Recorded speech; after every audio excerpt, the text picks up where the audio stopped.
Bonjour, tout l'été, vous avez été nombreux à aller sur votre planning dans notre logiciel de temps de travail. Vous vous êtes posé de nombreuses questions et aujourd'hui, pour notre rentrée de capsule vidéo, je vais tenter d'y répondre.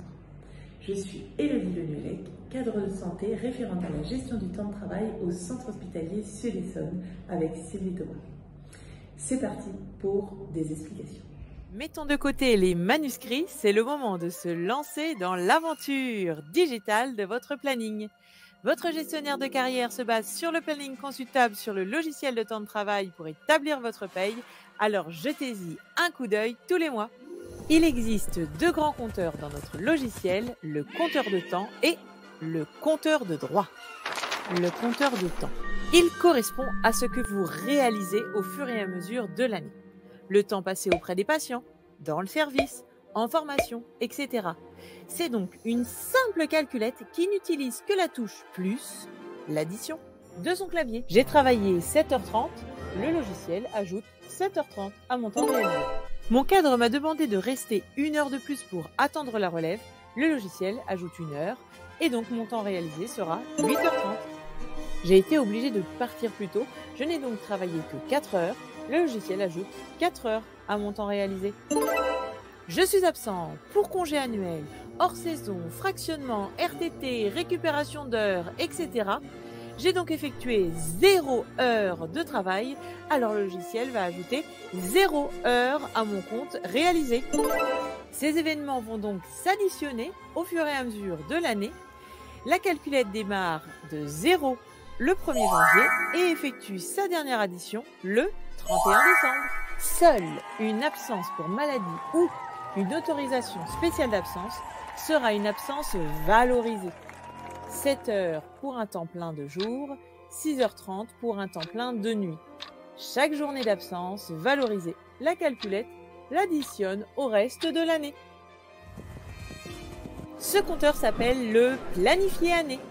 Il prend en compte les journées réalisées et les journées entrées à l'avenir sur votre planning, du 1er janvier au 31 décembre. Alors retenez bien ce compteur, nous allons en reparler plus loin. Le compteur de droit. Il détermine le nombre d'heures de travail que je dois réaliser à l'année. C'est une calculette beaucoup plus complexe qui nécessite de nombreux paramétrages.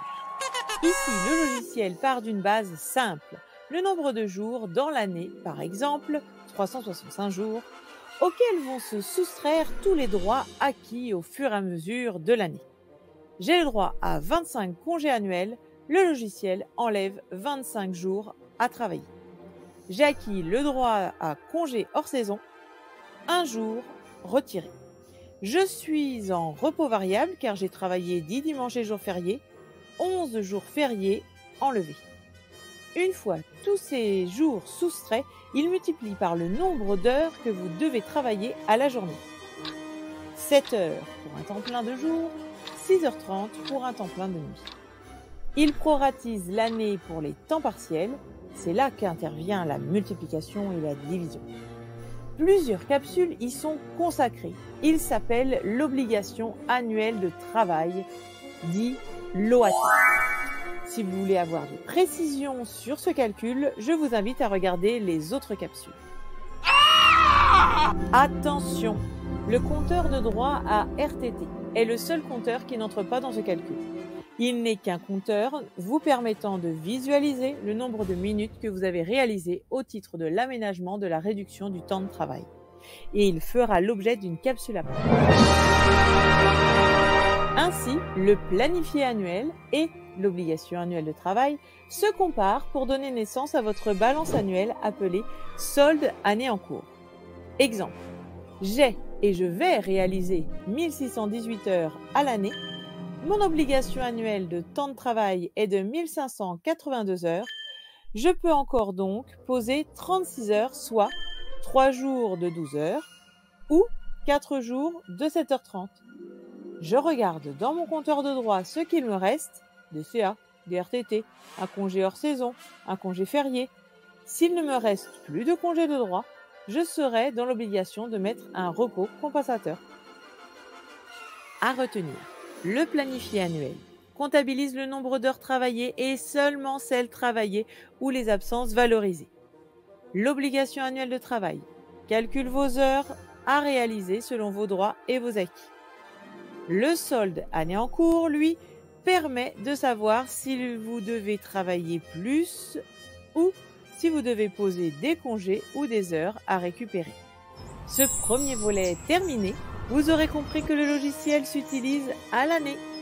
Ne perdez plus de temps avec des tableurs Excel complexes.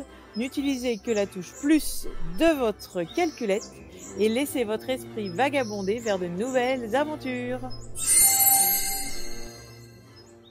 Voilà, cette vidéo est terminée. J'espère que vous y comprenez un peu plus sur votre temps de travail et sur le fonctionnement de notre logiciel.